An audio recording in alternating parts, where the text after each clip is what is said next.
1923 मध्ये एक माणूस भारताच्या पैशाबद्दल एक पुस्तक लिहितो, the problem of the rupee. पण ते फक्त इकॉनॉमी बद्दल नव्हतं, तर ती एक वॉर्निंग होती.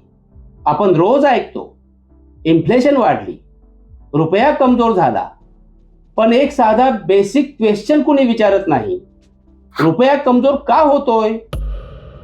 नमस्कार, आज आपण जाणून घेणार आहोत डॉक्टर बाबासाहेबांच्या the problem of the rupee या पुस्तकामागचे खरे विचार.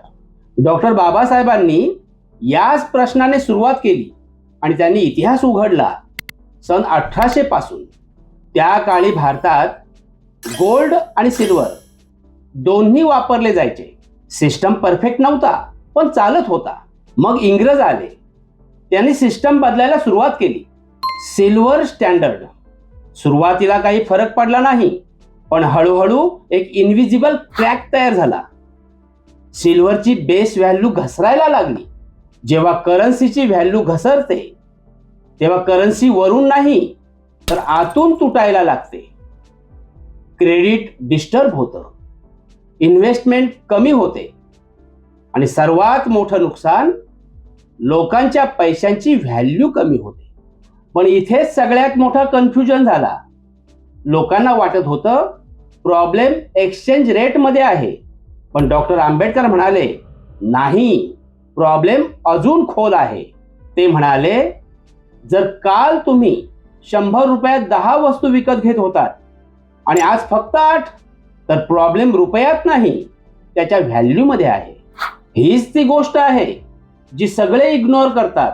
गव्हर्नमेंट काय करतं, ते एक्सचेंज रेट फिक्स करण्याचा प्रयत्न करतं, सिस्टम ऍडजस्ट करण्याचा प्रयत्न करतं. आंबेडकर म्हणतात हे प्रॉब्लेम सॉल्व्ह नाही करत, तर फक्त सिम्पटम्स मॅनेज करतं. जसं तुम्हाला फिवर आहे आणि तुम्ही फक्त थंड पाणी टाकत राहता, पण आतून इन्फेक्शन चालूच आहे. आणि इथे सुरू होतो खरा गेम. डॉक्टर आंबेडकर सांगतात, करन्सी स्टेबल ठेवायची असेल तर पर्चेसिंग पॉवर स्टेबल असली पाहिजे. म्हणजेच तुमच्या पैशानं तुम्हाला काय मिळतं ते इम्पॉर्टंट आहे, नुसतं रुपया व्हर्सेस डॉलर नाही. पण प्रॉब्लेम इथे संपत नाही.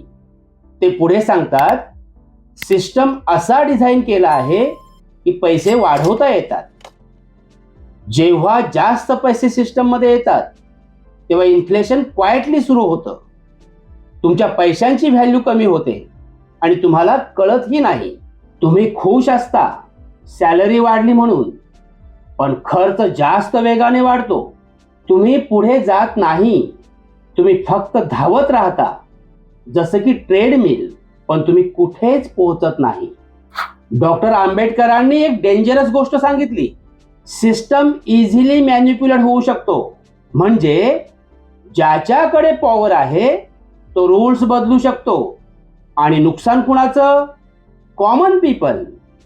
म्हणजे तुम्ही मेहनत करता, सेव्हिंग करता, फ्युचर प्लॅन करता, पण करन्सी जर स्टेबल नसेल तर तुमची मेहनतही स्टेबल नाही. आणि इथेच येतो सगळ्यात मोठा ट्विस्ट. आंबेडकर सोल्युशन देतात, मनी सप्लाय कंट्रोल करा, करन्सी इश्युएन्स लिमिट करा.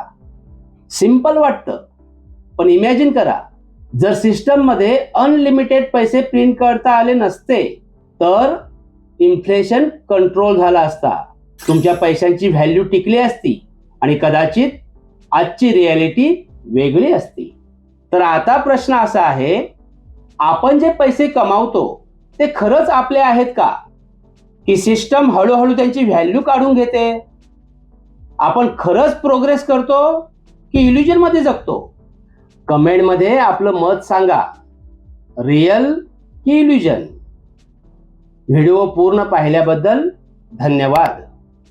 आवडल्यास लाईक, शेअर, सबस्क्राईब करायला विसरू नका. पुन्हा भेटू.